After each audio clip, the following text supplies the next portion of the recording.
Shalom, Kahala, Yahweh Bashem, Yahweh Shai, Ba'ashem, Akakwadash, double honors to the elder apostles and the elder bishops of GMS, including the elders that came before them that taught us His truth. Shalom and salutations to all the brothers out pushing the word in truth and in sincerity, the hopeful elect tabernacle. The WW3 Daily Update.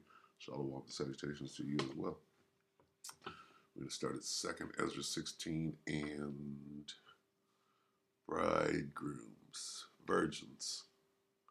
33, 2nd Ezra 16:33. The virgins shall mourn, having no bridegrooms. The women shall mourn, having no husbands. Their daughters shall mourn, having no helpers. In the wars shall their bridegrooms be destroyed, and their husbands shall perish of famine.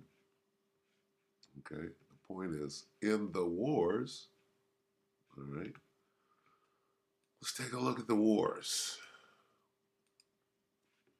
This is CBN News, which I believe is Christian Broadcast Network, something like that. 50 minutes ago, pushing into Rafah. All right, check it out. Take it away. Hey everybody, welcome to the 700 Club. I'm Andrew Knox in for Gordon today. Israeli forces are pushing ahead with their attacks on Hamas in the city of Rafah. Israel is united in its mission while Washington is divided over President Biden's decision to withhold key weapons from the Jewish state.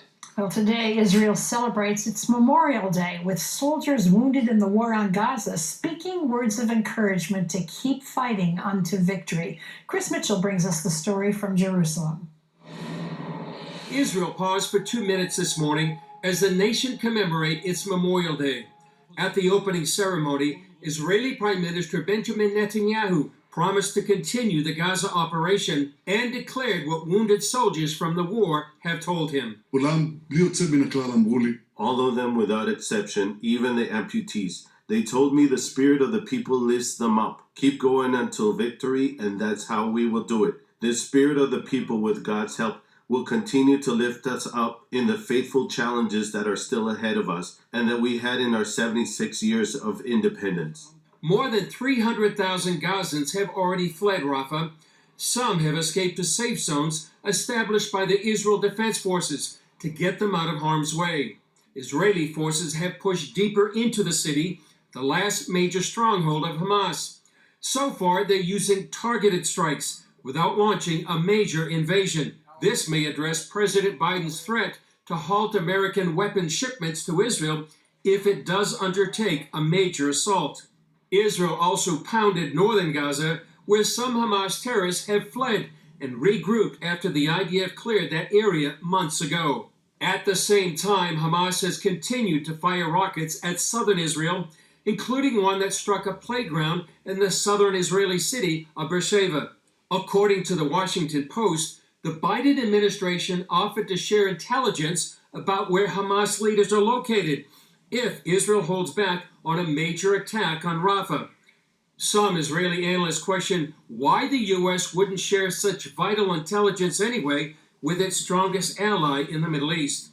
And Secretary of State Antony Blinken delivered some of the strongest U.S. criticism yet of Israel's conduct of the war. Going into to Rafah, even to deal with these remaining battalions, especially in the absence of a plan for civilians, risks doing terrible harm to civilians and not solving the problem, a problem that both of us want to solve.